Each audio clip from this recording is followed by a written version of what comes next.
What's going on, guys and gals? This is Gaming for Hope coming at you with another episode to our Hot Topics for Christianity series. I'm going to go ahead and address the light situation. I understand that there is a severe difference between that and that level-wise, and that is the quality of the apartment I live in. There's literally no way for me to get the camera completely perfectly level and also get those level within the shot.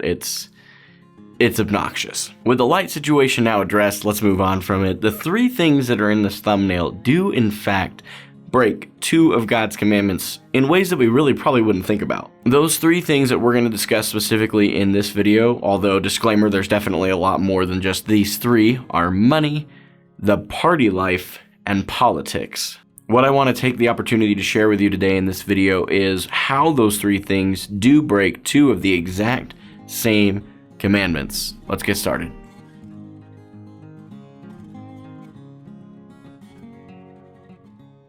Over the next few videos, I will be breaking down the 10 commandments from God's Word in a very unique way, so I would encourage you strongly to click that subscribe button for me real quick and ring the bell next to it so you don't miss any of those videos as well as any other videos that I end up uploading to the channel. I do also stream on Twitch every Monday, Wednesday, and Friday evening. The link is down in the video's description below. Feel free to click that link, drop a follow while you're there, and of course you are welcome to visit anytime to ask those questions that may be at the back of your mind by the end of this video. The commandments that I am referring to that we break with those three things in some ways are the first and second commandments, and I want to go over those really quick. The first is, you shall have no other gods before me. And of course, I'm not talking about me, I'm talking about the big guy upstairs, God. He's the one speaking yeah, you get it. The second is, you shall not make for yourself an idol. The gist of these two commandments is similar, overall boiling down to a simple concept of keeping God first in our lives.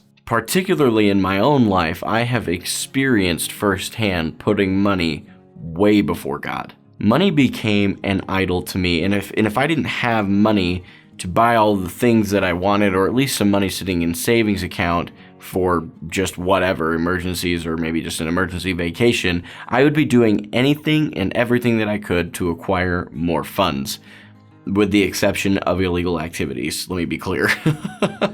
I found myself going to church less frequently because of scheduled work shifts to acquire more funding, and even slacking off on my devotions and not doing them daily because I was so tired from working so many jobs. The next of those three things is the party life. Now, I personally never really found myself experiencing the party life, and I want to define what I mean by the party life real quick. What I mean when I say the party life is those people who live to get high off the next new drug or to get wasted on the weekend, and obviously those kinds of things can lead to many, many other things that are part of the party life, and I think that goes without saying, and I don't know that I have to really specifically address those things. The way that this one breaks those two commandments is it starts to take the place of God in this way. When you're going through something difficult in life and you are addicted to the party life and that's where you go, that is where you go. You get the idea. You head to the party life. You go to the next party, you get that next drug, you get that next time where you're getting wasted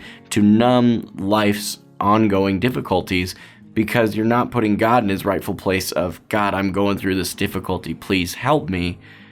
And that is where you begin to break those commandments with the party life. That's where that line can really get crossed very easily. And it gets crossed that way a lot. And don't get me wrong, sometimes God allows us to go through things in life that are incredibly difficult, but the difference is he goes through them with us, and we don't have to worry because in the end, God has control over all things that we're going through. Undoubtedly, I will end up triggering a few people with this next one, and I want you to know that is not my intent.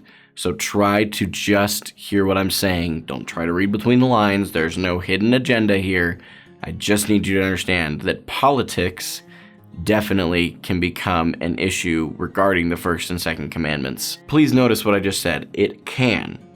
It is not that politics are inherently bad, but politics can break the first and second commandment. Particularly in America, come presidential election season, I see politics become Christians and everybody else's idol for a little while. Even if you're not really into politics, the months leading up to a presidential election, sometimes even the year leading up to it, it can get pretty ugly. Folks get so caught up in who's right and who's wrong, and that's where we stay. We no longer look for, right now I'm really speaking to Christians, we no longer look for the thing that unites us, or in this case, the one that unites us as believers, and that's God. We're so worried about a worldly leader that we forget that God ultimately is in control. Yes, even of the world leaders. Man, I suspect that the comment section in this video will be interesting. If you do have any additional questions and or respectful opinions to drop, you are more than welcome to do so in the comment section below. The one thing I do ask is, again, that you just be respectful of those that are there, regardless of which side of the fence you're on, regardless of whatever your opinion is, even if it's not about the political portion of this whole video. I encourage you strongly to just be respectful towards one another in the comment section. Again, I am live on Twitch Monday, Wednesday, and Friday evenings. Link for that is in the description below. You can drop by and ask any questions that you would like regarding this or anything else I put out here on YouTube, or just questions in general at any time. Never forget that life is difficult. You shouldn't do it alone. Walk with Christ and surround yourself with incredible friendships. I'll see you guys later.